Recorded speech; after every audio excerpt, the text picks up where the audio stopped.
Bom, vamos começar o estudo do direito penal. Vamos trabalhar com a introdução do direito penal. Então, antes de a gente entrar com a matéria do direito penal propriamente dito, vamos trabalhar com a matéria introdutória, introdução, a matéria propedêutica do direito penal. Bom, primeira coisa que a gente tem que fazer é estabelecer um conceito de direito penal. E o direito penal pode ser conceituado de três maneiras.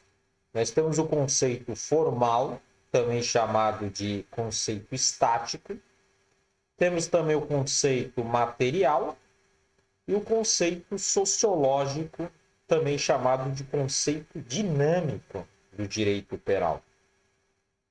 Agora, o que seria o conceito formal ou estático do direito penal? Bom, o nome pode nos ajudar. Formal vem de forma. Então, qual que é a forma de manifestação do direito penal? O direito penal se manifesta por meio das normas. Então, o direito penal formal seria o conjunto de normas que vai qualificar certos comportamentos humanos como infrações penais. Vai definir os agentes, o sujeito ativo, e fixar as sanções, as penas que serão cominadas a esses agentes.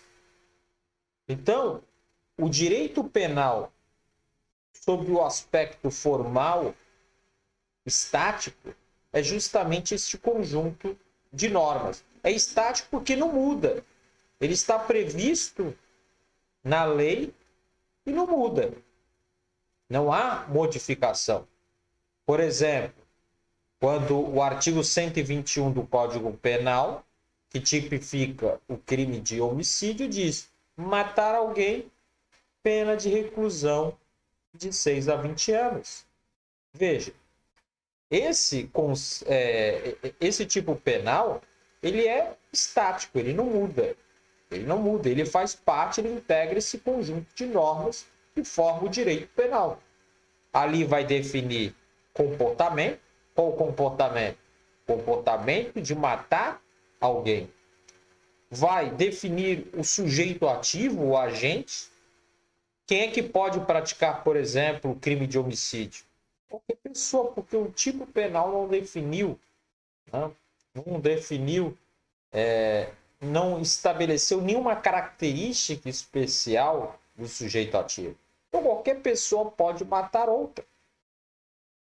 E aí, como consequência, né, do desrespeito da norma, do tipo penal, vai ter uma consequência. De nada adianta haver previsão, regulação de um comportamento previsto em lei, emanado do Estado, se não houver a consequente punição, sanção. Caso contrário, seria inócuo qualquer previsão legal estabelecer que determinada conduta é considerada como crime. Então, esse é o conceito formal, também chamado de estático. Estático no sentido de que não muda. Está previsto abstratamente pelo legislador, definindo certo comportamento, definindo o agente, fixando a pena de maneira abstrata. Agora, quando a gente analisa o direito penal sob o seu aspecto material, diz respeito ao caso concreto. Diz respeito, então, ao comportamento, né, humano considerado reprovável pela sociedade. Então, este é o conceito material de direito penal. São comportamentos humanos reprováveis, né, que causam, né, uma indignação, né, na sociedade, que atentam contra bens jurídicos que são considerados, né, indispensáveis, né, para a conservação, para o progresso, né, da própria sociedade. E temos também um conceito sociológico, também chamado de dinâmico. Veja, o direito penal, enquanto nesse aspecto sociológico dinâmico, significa que o direito penal ele é um mecanismo, é uma ferramenta, é um instrumento de controle social. Mas o direito penal não é o único instrumento de controle social.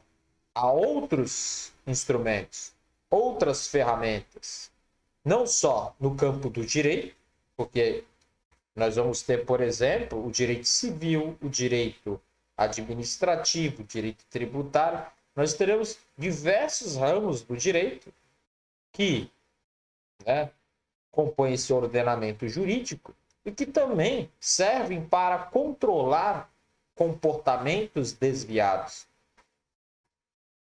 Agora, o direito penal, pelo princípio da intervenção mínima ou intervenção por último, só vai atuar quando as demais esferas do direito, os demais ramos do direito, mostrarem-se insuficientes para desestimular aquele comportamento. Então, por isso que é o aspecto sociológico do direito penal. E ele é também chamado de sociológico ou dinâmico, porque, de fato, né, o direito penal ele é dinâmico. Ele muda conforme, né, o momento em que vivenciamos. O que outrora era considerado como um ilícito penal, hoje já não é mais. Por exemplo, crime de adultério. Não existe mais. Antigamente havia o crime de adultério. Hoje o adultério é considerado apenas como um ilícito civil. Não é mais um ilícito penal. E veja, todo ilícito penal é um ilícito de um outro ramo do direito. Justamente porque o direito penal funciona como a última instância do direito, justamente pelo fato do direito penal cuidar do bem jurídico extremamente valioso, que é o direito, né, de locomoção, de ir e vir, né? Então, aquele que transgride a norma penal, ele está sujeito a uma pena relacionada ao seu direito de locomoção. Ou ele terá sua liberdade terá sua liberdade cerceada e será levado ao cárcere, preso, ou, na melhor das hipóteses, no melhor dos mundos, ele terá alguma restrição em seu direito. Isso tem a ver, né, com as velocidades do direito penal. Direito penal de primeira velocidade ligado à prisão, né, privativa de liberdade. De segunda velocidade tem a ver com as penas alternativas à prisão, como, por exemplo, as penas restritivas de direito.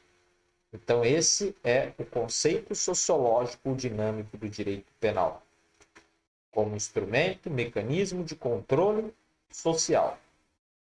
Então, ele é formal, que trata da forma como o direito penal se manifesta. E se manifesta por meio das normas. Material, porque tem a ver com a conduta, com o comportamento, com um caso concreto, né? E o sociológico tem a ver com esse instrumento, este mecanismo de controle social. Bom, além disso, né, nós temos que fazer uma distinção entre o direito penal objetivo e o direito penal subjetivo. O direito penal objetivo é o conjunto de leis penais em vigor no país. Exemplo, o Código Penal, a Lei de Drogas, o Estatuto do Idoso, que tem lá tipificação de crimes, o Estatuto da Criança e do Adolescente, que também tem tipificação de crimes quando o maior de idade pratica um crime em relação à criança ou adolescente. Então, há várias leis esparsas que vão tipificar os crimes, o crime da lei de lavagem de dinheiro, de capitais, e entre outros. Então, esse é o direito penal objetivo, conjunto de leis penais em vigor. Temos também o direito penal subjetivo, que é o direito que o Estado tem de punir, o chamado ius puniendi. Trata-se de um monopólio do Estado. Esse monopólio do Estado, esse direito penal subjetivo, esse direito de punir do Estado, só é exercido pelo Estado após a sentença condenatória transitada em julgado, após a sentença condenatória definitiva. Aí sim o Estado passa a exercer este monopólio. E veja que o ius puniendi está atrelada à fase executiva do processo. Esse ius puniendi, esse direito penal subjetivo, esse direito de punir do Estado, só pode ser exercido por ele. Não pode ser transferido, é intransferível. Diferentemente, acontece com o direito de perseguir, né? Direito de perseguir a pena. O direito de perseguir a pena, esse sim pode ser transferido. Tanto é que, a partir do momento em que a pessoa pratica o crime, né? Nasce aí a persecutio crimis, a persecução criminal, né? E aí, então, nós temos desde uma fase preliminar, uma fase investigatória, até a fase processual. Na fase investigatória, destina-se à apuração, né, de elementos mínimos de autoria, de materialidade, de fato, para então servir de embasamento para que o titular da ação penal possa, então, deflagrar o processo criminal por meio da ação penal. E aí nós temos a ação penal de iniciativa pública e a ação penal de iniciativa privada. Veja que aqui, né, esse direito ele é transferível. Ele pode ser transferido ao particular. Há determinados crimes que há um interesse maior na preservação da privacidade, da intimidade da vítima, de modo que o legislador achou por bem deixar a cargo da vítima, né,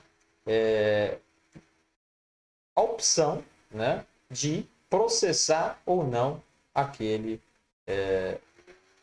infrator, né, o delinquente. Então, essa é a ideia.